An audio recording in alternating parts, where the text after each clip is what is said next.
인사드리겠습니다. 안녕하세요. 네, 저희 순서가 되어서 간증을 하게 되었는데,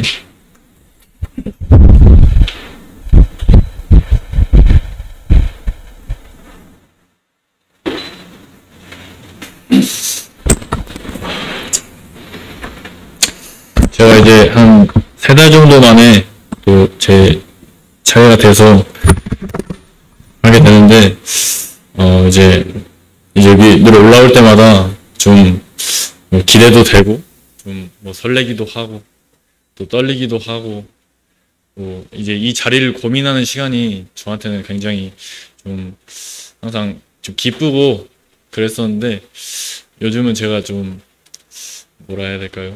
좀 상태가 좀 시원찮습니다. 좀 몸도 좀 그런 것 같고, 뭐 마음도 좀 그런 것 같고, 이유는 잘 모르겠고, 이게 뭐 삶이 달라진 것도 없고, 똑같은 삶을 살고 있는데, 너무 삶이 편하다 보니까 거기서 오는 불안함이 또 있는 것 같기도 하고, 원인은 잘 모르겠지만 요즘, 좀 이렇게 컨디션이 막 좋진 않은 것 같고요. 그래서 오늘 교제하는 것도 이제 저번에 혹시 제가 교제했을 때 어떤 교제 했는지 기억이 혹시 나시나요?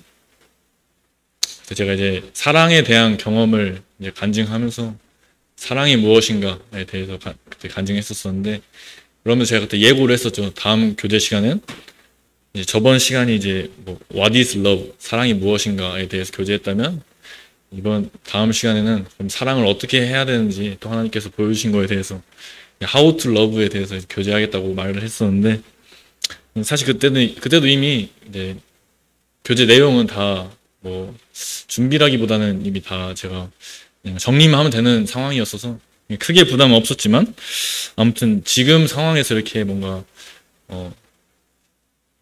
또 교제를 하려니까 막 즐거운 마음이 들지가 않는 거예요. 그래서 약간의 부담이 있지만 그래도 이 자리가 그래도 또 책임 있는 자리이기 때문에 한번 진행하도록 하겠습니다.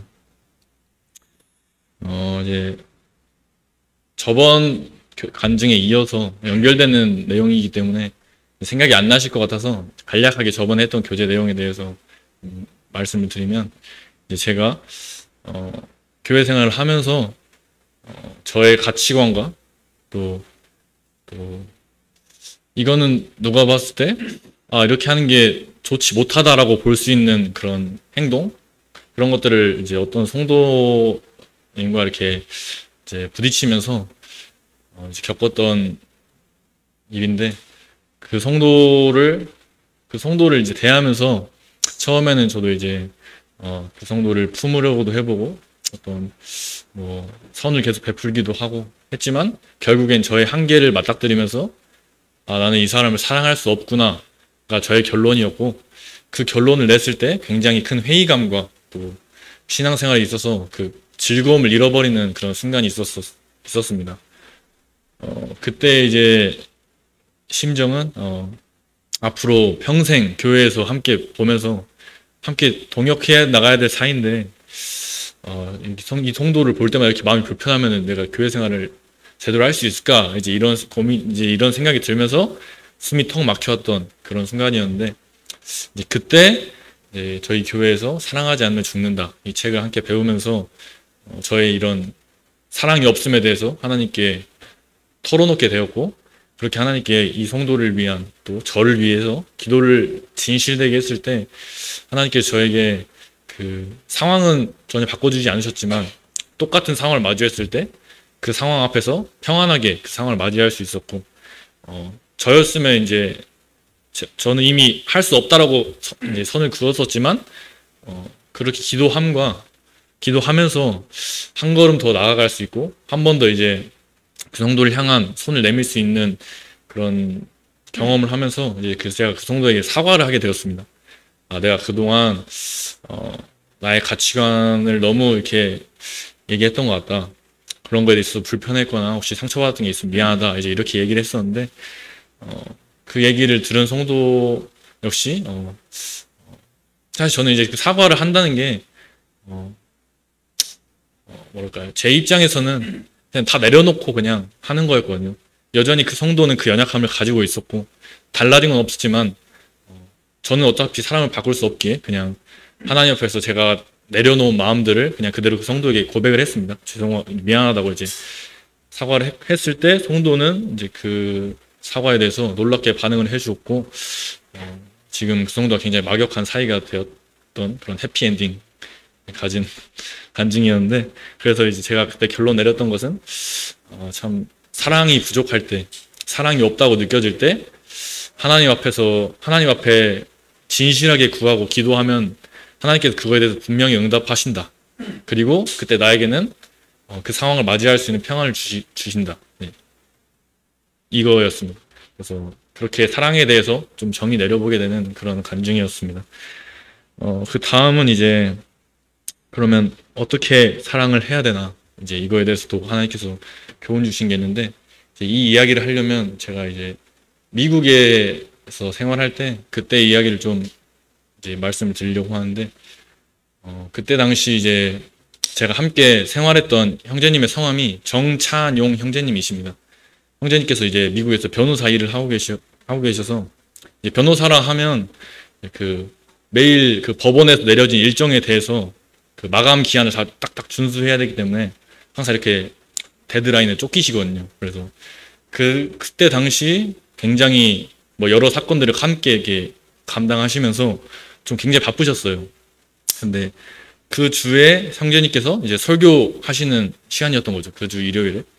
그래서 형제님께서 너무 바쁘시다 보니까 저한테 설교 준비를 하라고 하셨어요. 이제 형제님 그 말씀을 하신 의도는, 내가 너한테 시킬 테니 너는 나한테 자료를 보내라. 그럼 내가 그걸로 설교를 하겠다. 이제 이런 의도였는데, 형제님께서 저한테 이제 그동안 이제 뭐 이렇게 뭐 아무 앞뒤 상황 없이 이렇게 하신 건 아니었고, 형제님께서 계속 말씀에 대해서 묵상하시던 부분이 있었는데, 그 주제가 이제 엘리야였습니다. 엘리야. 이제 엘리야는 그 바알 선지자들 450명 앞에서 하나님의 엄청난 그 능력을 선보임으로써 그 선지자들 다 없애고 또 백성들로 하여금 하나님께 다시 돌아오게끔 하는 그런 역사를 했지 않습니까?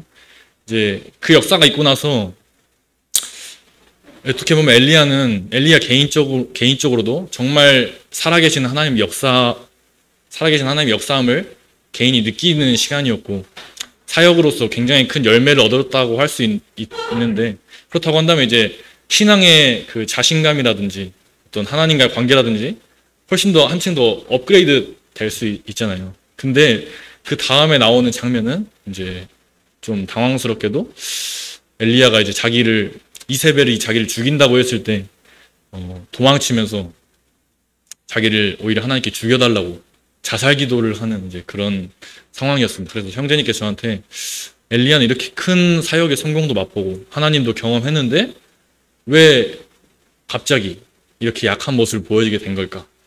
이거에 대해서 한번 저한테 탐구해보라고 이제 소스를 주셨거든요. 그래서 저는 그때 엘리야에 대해서 처음 이제 말씀을 읽어보게 했거든요. 오늘 그래서 함께 그 내용을 함께 보시면서 이제 제가 느꼈던 또 하나님께 주셨던 교훈에 대해서 함께 나누고자 합니다. 열왕기상 19장입니다.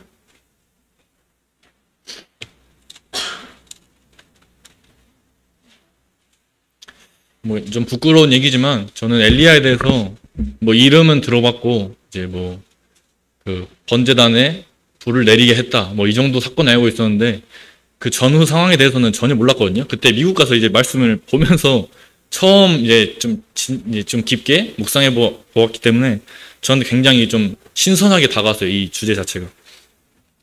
그래서 아까 말씀드렸다시피 이제 이세벨, 이제 엘리야를 죽이려고 하는 그 아합의 와이프죠. 여왕이 자기를 죽이려고 하니까 엘리야가 19장 3절에 그가 이 형편을 보고 일어나 자기의 생명을 위해 도망하여 유다에 속한 브엘세바에 이르러 자기의 사원을 그곳에 머물게 하고, 4절 자기 자신은 광야로 들어가 하룻길쯤 가서 한 로뎀나무 아래에 앉아서 자기가 죽기를 원하여 이르되 여호와여 넉넉하오니 지금 내 생명을 거두시옵소서. 나는 내 조상들보다 낫지 못하니이다 하고, 이제 이런 장면이 묘사가 됐습니다. 이제 이걸 보면서 저는 좀 굉장히 의아했었거든요. 물 한 잔만 마시겠습니다.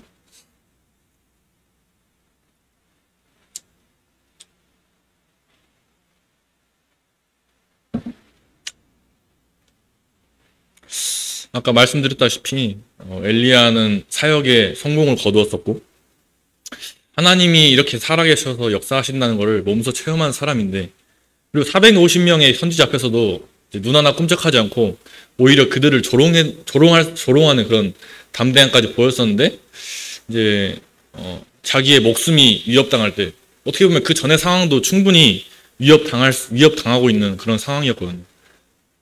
근데 이 직후에 이렇게 하나님을 전적으로 따르는 사람이 자기 목숨 때문에 두려워서 이렇게 도망친다라고 하는 게, 물론 저였으면은 당연히 무섭고 했겠지만 엘리야였기 때문에 이제 더 그렇게 좀 다가왔던 것 같습니다. 그래서 엘리야는 어떻게 보면 이제 사람의 영역에서 할 수 없는 일을 하나님과 함께함으로 그렇게 했던 사람인데, 왜 자기 목숨 때문에 도망도 갔으며, 이제 심지어는 하나님께 자기를 죽여달라고 말하고, 이제 내 조상들보다 낫지 못하다라는 이런 어떤 신앙의 열등감 섞인 그런 고백까지 이제 하고 있었는데,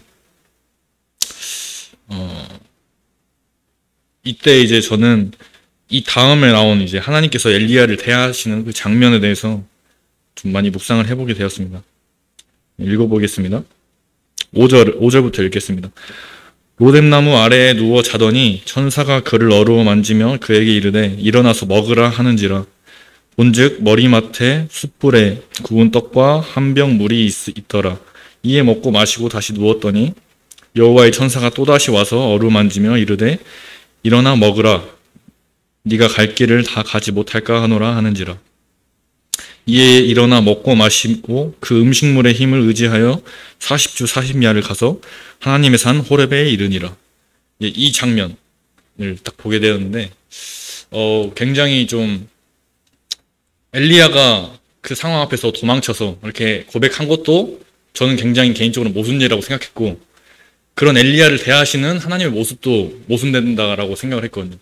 그 이유인 즉슨 하나님께서 엘리야를 위해서 엘리야가 자고 있을 때 천사를 시켜서 먹을 것도 주시고, 이렇게 어루만졌다 했잖아요. 이렇게 쓰담쓰담 했던 것 같아요. 아무래도 이렇게 쓰다듬어 주면서 엘리야야 일어나서 이것 좀 먹어봐.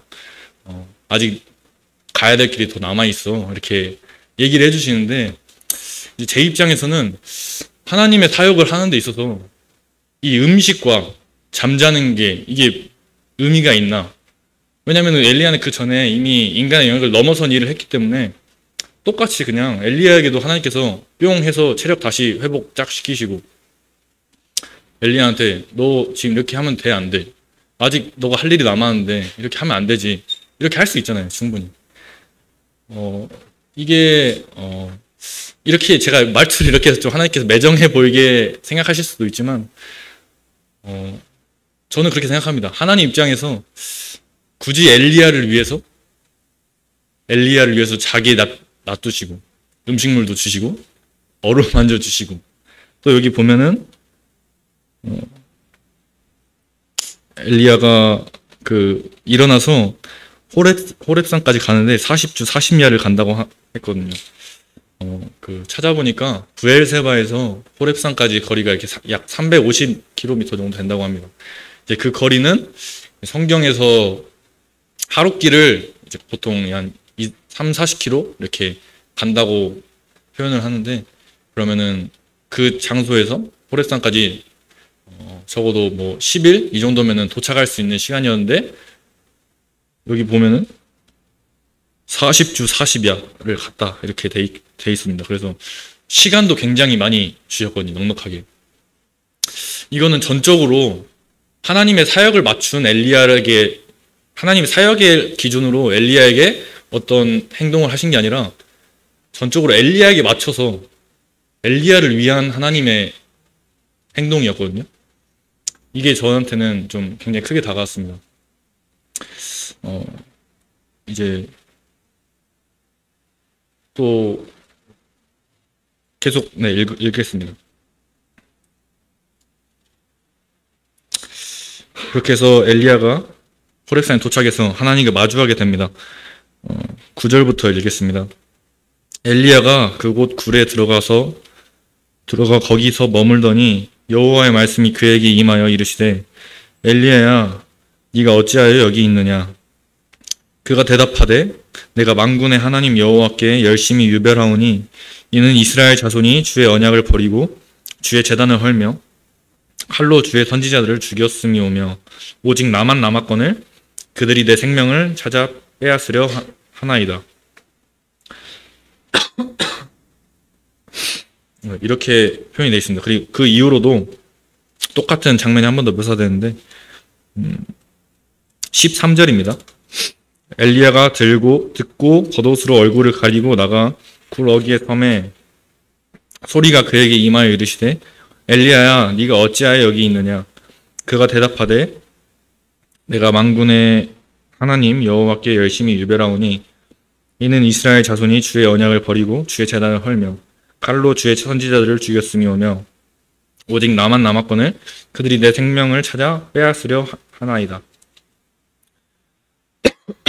죄송합니다.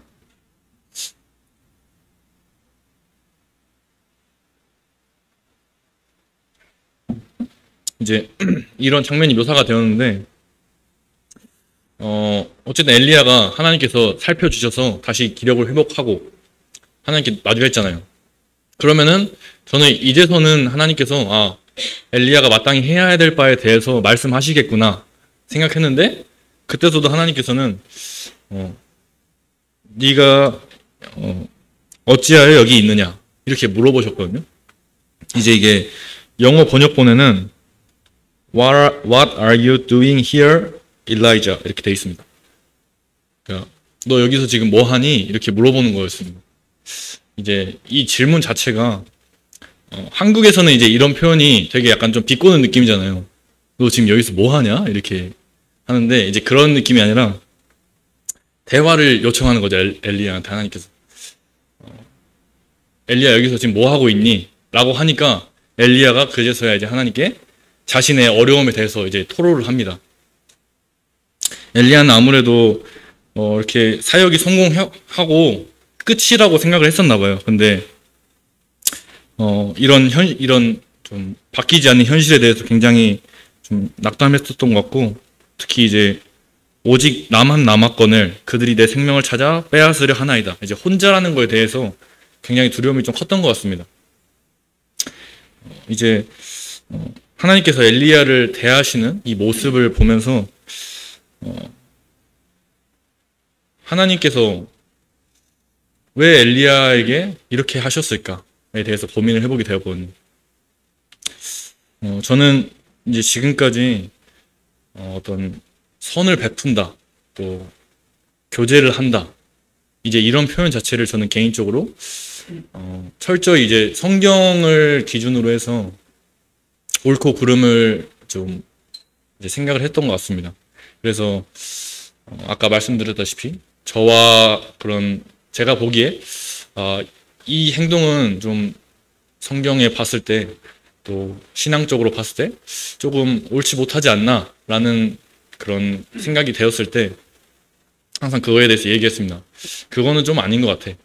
이렇게 하는 게 맞지 않을까? 이제 이런 항상 이야기를 하면서 이것을 제 나름대로는 저는 선을 지키고 행하는 것이고 또 교제를 하는 것이라고 생각을 했었는데 막상 하나님께서는 그렇게 힘들어하는 엘리야에게 그렇게 행동하시지 않더라고요.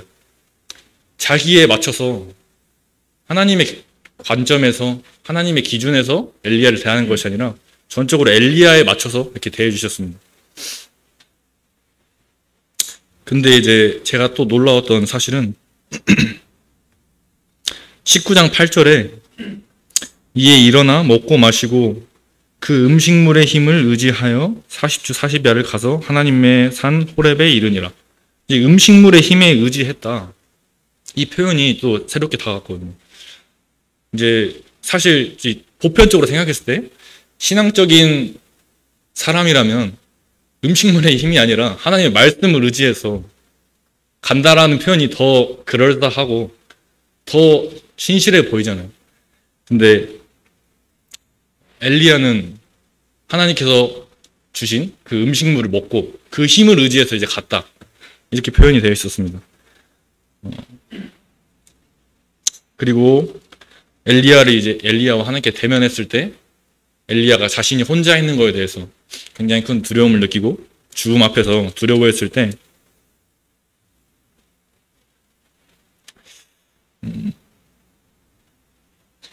하나님께서 이제 19장 15절부터 엘리야에게 남은 사역에 대해서 이렇게 이야기를 하시면서 18절에 이렇게 엘리야에게 약속하셨습니다. 그러나 내가 이스라엘 가운데 7,000명을 남기리니 다 바알에게 무릎을 꿇지 아니하고 다 바알에게 입맞추지 아니한 자니라. 네. 엘리야는 분명히 혼자서 바알 선지자 450명을 상대했을 정도로 굉장히 담대하고 또 하나님과 관계가 좋았던 사람이었지만 이렇게 그 연약함을 드러냈을 때 하나님께서 그거를 들어주시고 7,000명의 사람을 함께 할 수 있는 사람을 약속해 주셨잖아요. 이제 이런 전체적인 상황을 보니까 이게 참 저한테는 이거를 이제 말씀을 보면서 좀 많은 감정들이 그때도 올라왔던 것 같습니다. 일단 하나님이 너무나 섬세하시구나 이제 이 생각이 들었었거든요. 하나님이 자신의 일을 이어나가시는데 자신의 방법으로 그 사람을 사용하시고 물론 사역을 한 부분에 있어서 엘리야 그런 경험을 했죠. 하지만 정작 그 사람이 지치게 되었을 때는 자신의 방법으로 그 사람을 대하는 것이 아니라 그 사람의 방법으로 쉬게 하시고 먹이시고 또 대화하시고 7,000명의 동역자들을 함께 약속하시고 이런 환경들을 이제 제공해 주셨다는 것. 이게 이런 모습이 뭔가 사람에게 이것도 주시고 저것도 주시고 뭐 다 주시는 이렇게 막연한 은혜의 하나님이라기보다는 정말 엘리야에게 필요한 것들, 지금 이 상황에서 엘리야에게 무엇이 필요한지를 다 살펴보시고 엘리야에게 정말 있어야 할 것들에 대해서만 제공을 하시는 이 하나님의 섬세한 사랑에 대해서 참 감사가 됐습니다.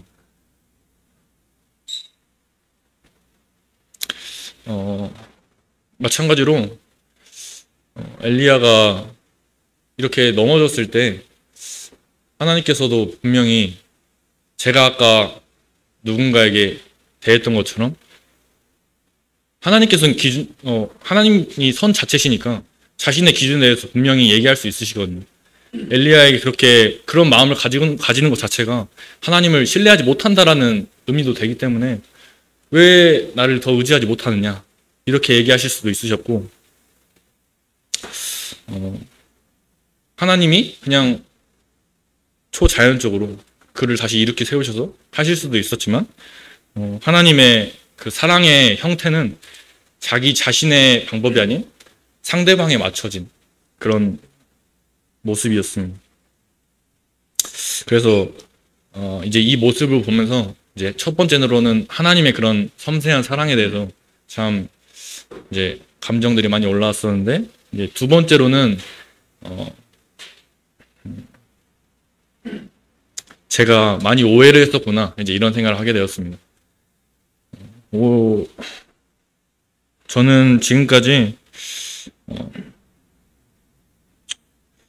어떤 성도를 대하게 될 때, 또 연약한 성도를 대하게 될 때, 하나님 앞에서 그 모습이 잘못된 것이다 라고 말을 해줘야겠다 항상 이렇게 생각했었는데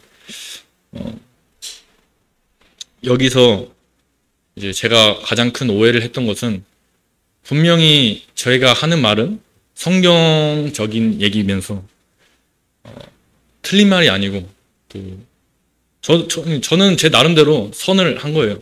싫어해서 한 말이 아니라 제 기준에 사랑을 가지고 대했었습니다. 하지만 제가 이 사람에게 선을 끼치려고 선한 얘기를 했을 때 그것을 하나님의 말씀으로 이야기를 했을 때 그게 그 사람에게 선으로 다가왔냐? 그것은 결코 아니었습니다. 그 사람은 그 이야기를 들을 때마다 선이 아닌 오히려 이제 저의 이런 말씀으로 이야기하는 그 상황을 하나님과 관계에 더 단절을 또 일으키기도 했었고, 또 가장 직접적으로는 저와의 이제 관계도 이제 좋지 못했었죠.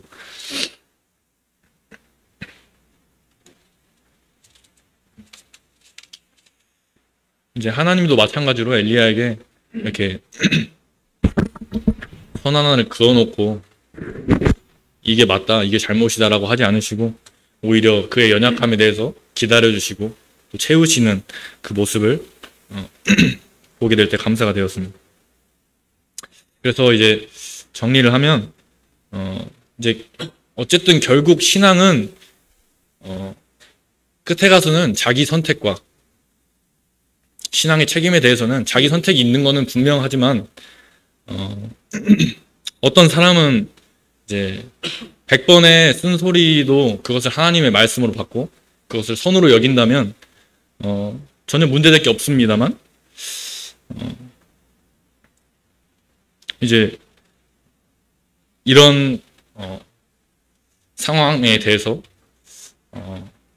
그 사람이 정말 그 사람에게 필요한 게 이 말인 건지 아니면 기다려주고 아니면 여기 엘리야에 나온 것처럼 뭐 먹을 게 필요할 수도 있고 뭐 대화가 필요한 걸 수도 있고 함께할 사람이 필요한 걸 수도 있고 그 사람에게 정말 필요한 게 무엇인지 저는 이제 하나님의 그런 사랑 또 선을 이렇게 너무 이렇게 단정지어서 봤던 것 같습니다. 이제 엘리야에게는 이렇게 대하셔서 하나님께서 무조건 기다리시고 또 관용해 주시고 은혜 베푸시고 이제 이런 하나님으로 이제 생각되는 게 아니라 최근에 또 통독 모임에서 그 예레미야서를 보게 되었었는데 예레미야 12장에서는 예레미야가 하나님께 질문을 하거든요. 이제 좀 간략하게 얘기를 하면은 이제 하나님께 이제 물어봅니다. 아니 하나님, 악인들이 왜 이렇게 평안하게 잘 삽니까? 이게 맞는 겁니까? 이거 처벌해 주십시오. 이렇게 얘기를 하는데 하나님께서 그거에 대한 답변은 뭐 그 정도 가지고 힘들어하냐? 아직 네가 더 힘든 일도 겪어야 되는데 그 정도 가지고 힘들어하냐? 이게 어떻게 보면 엘리야와는 정반대적인 이야기를 하신 거거든요. 그래서 이런 상반된 모습을 봤을 때 들었던 생각은 하나님께서는 각 사람에게 그 사람에게 필요한 말들, 이 사람이 이 얘기를 했을 때 어떻게 하나님의 선을 더 받을 수 있고 또 하나님의 사역이 더 이어져 나갈 수 있고 이제 그 사람의 필요에 대해서 아셨던 것 같아요. 이게 예레미야 12장에서 하나님께서 하셨던 말씀인데 이 얘기를 듣고 예레미야가 상처받아서 나 못하겠습니다라고 하지 않았죠. 예레미야는 52장까지 있으니까요. 네, 아직 한참을 더 사역을 함께 해 나갔습니다. 이제 다만 이런 다른 상황을 봤을 때 하나님께서 분명히 예레미야에게 필요한 것이 무엇인지도 아셨고 엘리야에게 필요한 게 무엇인지도 아셨을 것입니다.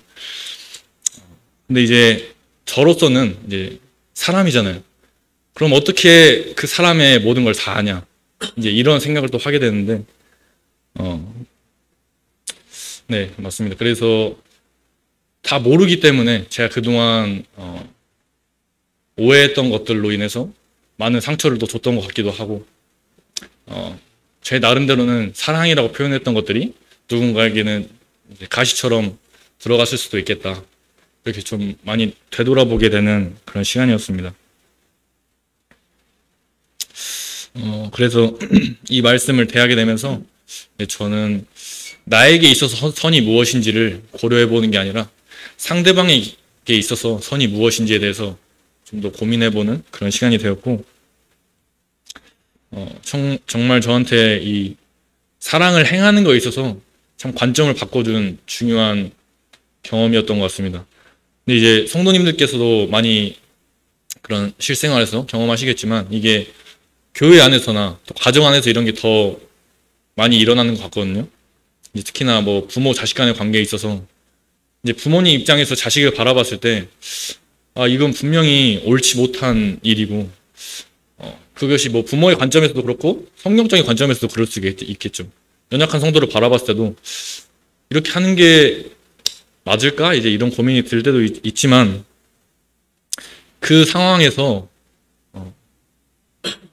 기준을 이야기하는 것이 아니라 그 사람을 더 관용해주고 그 사람에게 필요한 것들을 제시하면서 그 사람을 위한 선을 베푸게 된다는 게 이게 참 마음의 도전도 많이 되는 것 같고 이제 그 인내심이라는 게 사람이 항상 한계가 있으니까요.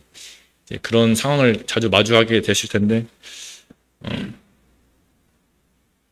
저희가 하나님의 사랑을 하나님이 하시는 사랑의 형태를 추구한다고 한다면 이제 하나님이 오실 때까지는 완전한 이 성화의 삶을 넘어서 완전한 이 성도의 삶을 살 때까지는 평생 이런 좀